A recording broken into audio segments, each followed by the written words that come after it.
Luka Modrić danas je jedna od najvećih imena u povijesti nogometa. Osvajao je najveće trofeje, igrao za najveće klubove svijeta i postao kapetan hrvatske reprezentacije. No njegov put do vrha nije bio ni približno lagan. Rođen je 9. rujna 1985. godine u Zadru. Djetinjstvo mu je obilježio rat koji je početkom 90-ih zahvatio Hrvatsku. Njegova obitelj bila je prisiljena napustiti svoj dom, a mali Luka odrastao je kao izbjeglica. Dok su druga djeca bezbrižno igrala nogomet na travnatim terenima, Luka je loptu često udarao po parkiralištima i između hotelskih zgrada u kojima su bile smještene izbjegličke obitelji. Mnogi su tada mislili da od njega nikada neće biti vrhunski nogometaš. Bio je sitne građe, mršav i fizički slabiji od svojih vršnjaka.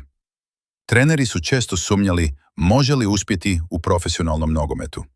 No ono što nije imao u snazi, imao je u talentu, upornosti i nevjerojatnoj želji za uspjehom. Kao dječak pridružio se omladinskoj školi Zadra, gdje je polako pokazivao koliko je poseban. Dok su drugi trenirali kako bi bili dobri, Luka je trenirao kako bi bio najbolji. Satima je ostajao nakon treninga i radio na tehnici, kontroli lopte i dodavanjima. Njegov talent ubrzo je primijetio Dinamo Zagreb, koji ga je doveo u svoju akademiju. Međutim, ni tada nije sve išlo glatko. Morao je na posudbe kako bi stekao iskustvo. Igrao je za Zrinski Mostar i Inter Zaprešić, gdje je dokazao da može igrati protiv starijih i fizički jačih igrača.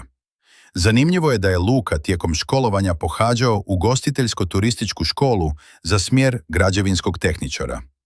Da nogomet nije uspio, vrlo je moguće da bi danas radio u građevinskoj struci i sudjelovao u projektiranju ili gradnji objekata.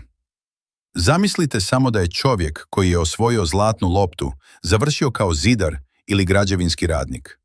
Sudbina je ipak za njega imala potpuno drugačije planove. Nakon povratka u Dinamo Zagreb postao je jedan od najboljih igrača Hrvatske lige. Njegove predstave privukle su pažnju europskih klubova, a 2008. godine ostvario je veliki transfer u Tottenham Hotspur. Mnogi su mislili da će mu engleski nogomet predstavljati problem zbog njegove građe. Premier liga bila je poznata po snažnim i agresivnim igračima. No Luka je ponovno dokazao da su svi koji su sumnjali u njega bili u krivu. Svojom inteligencijom, pregledom igre i tehnikom postao je jedan od najboljih veznih igrača lige. Prava nogometna bajka počela je 2012. godine kada je potpisao za Real Madrid.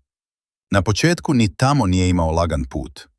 Nakon prve sezone, pojedini mediji čak su ga proglasili jednim od najgorih transfera godine. Mnogi bi tada odustali ili izgubili samopouzdanje. Ali Luka Modrić nije takav čovjek. Nastavio je raditi još jače. Iz godine u godinu postajao je sve bolji. Ubrzo je postao nezamjenjiv član momčadi koja je dominirala Europom. S Real Madridom osvojio je brojne naslove prvaka Europe, španjolska prvenstva i druge velike trofeje. Vrhunac njegove karijere dogodio se 2018. godine. Kao kapetan predvodio je Hrvatsku do povijesnog finala svjetskog prvenstva u Rusiji. Hrvatska je tada oduševila cijeli svijet, a Modrić je osvojio nagradu za najboljeg igrača turnira. Iste godine osvojio je zlatnu loptu, nagradu koja se dodjeljuje najboljem nogometašu svijeta. Time je prekinuo dugogodišnju dominaciju Lionela Messija i Cristiana Ronalda. Za mnoge Hrvate to je bio jedan od najvećih sportskih trenutaka u povijesti države. Ono što Luku Modrića čini posebnim nije samo broj trofeja.